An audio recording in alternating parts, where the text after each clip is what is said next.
Skarloey's Passengers. Despite his hiccup with the refreshment lady, Peter Sam was running the line well.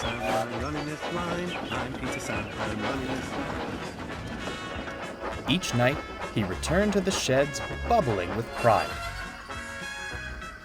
"The fat controller called me a credit to the line today," he chortled.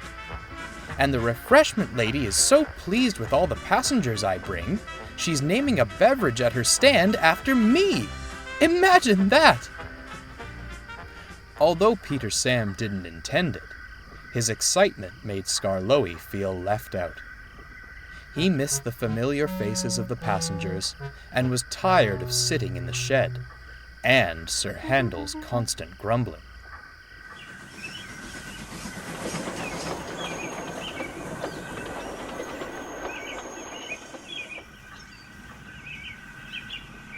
"Please, sir," he said to Sir Topham Hatt the next day, "there must be something I can do to be useful."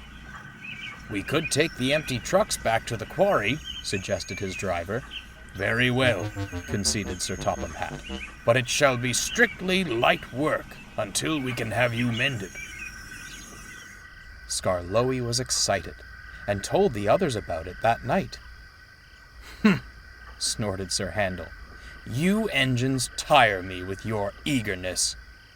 "Never mind him," chuckled Peter Sam. "I'm glad you can stretch your wheels again. But you'll have to leave early to make way for my passengers." "Don't you worry," smiled Skarloey. "We'll be clear of your train in good time." The next morning, Skarloey set off with some empty trucks and a van. He puffed slowly up the line as the sun rose in the sky.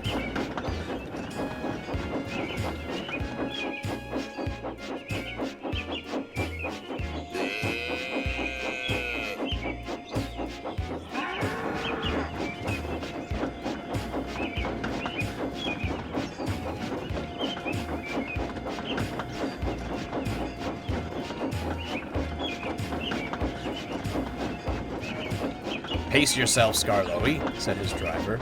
"We've plenty of time." Skarloey was about to retort when he spotted a familiar figure near the line side. It was the refreshment lady.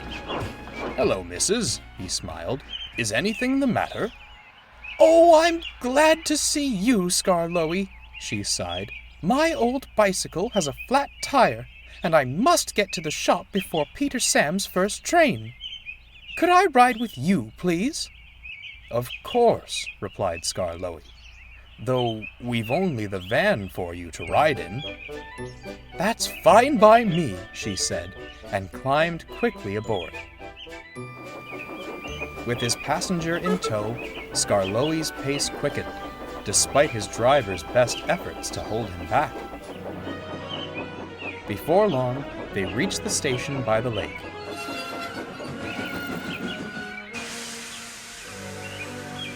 Skarloey was tired, but pleased. "Thank you ever so much," said the refreshment lady. "I'll tell everyone what a grand little engine you are." "No need for that, missus," panted Skarloey. "Just looking out for my passengers." What Skarloey hadn't accounted for was the refreshment lady's penchant for gossip.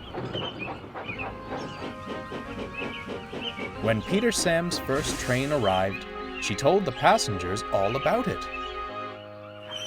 News soon spread, and each day, Skarloey found more passengers waiting along the line for him. Farmhands, quarrymen, and, of course, the refreshment lady. "Never mind," he chuckled to himself. "It's more convenient. I can handle a few passengers of my own." Unfortunately, the gossip spread to more than just the passengers. "One mistake with the refreshment lady, and you think I can't manage," fumed Peter Sam as he backed into the shed. "Just looking out for your passengers, eh? There wouldn't be any passengers for you without me. Some thanks I get." Peter Sam shut his eyes and pretended to sleep. Skarloey hadn't meant to cause any offense, but all his rushing about left him too exhausted to reply. Peter Sam was still in a mood the next morning. His passengers, he muttered.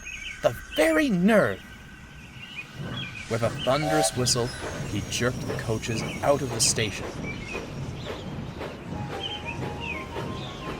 He found it hard to stay cross once the journey began. It was a beautiful day, and the coaches hummed happily behind him. Suddenly, he saw steam rising in the distance. What on earth is that? He thought. He didn't have to wonder for long. In the passing loop sat a very worn-out Skarloey, his ragtag group of passengers standing around him and the trucks. Well, well, smiled Peter Sam. Aren't we meant to get to the station before stopping? Skarloey couldn't reply. He was out of breath. Oh dear, frowned the refreshment lady. I'm terribly sorry, Skarloey. I didn't mean to wear you down.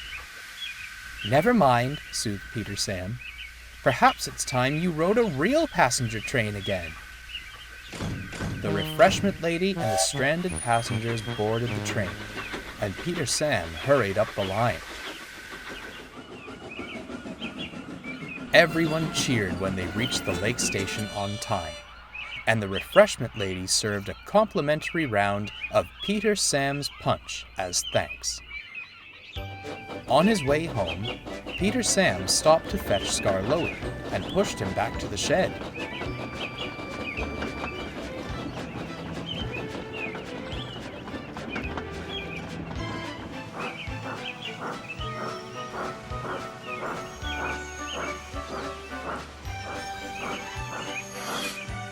Thank you for rescuing me, and our passengers, smiled the old engine. You've been splendid. I'm sorry if I led you to believe otherwise.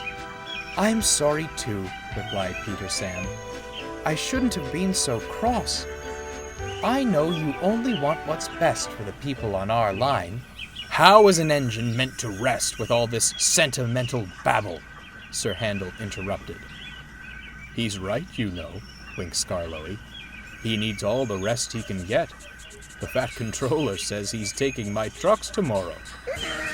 Peter, Sam, and Skarloey guffawed loudly. Sir Handel seethed in silence.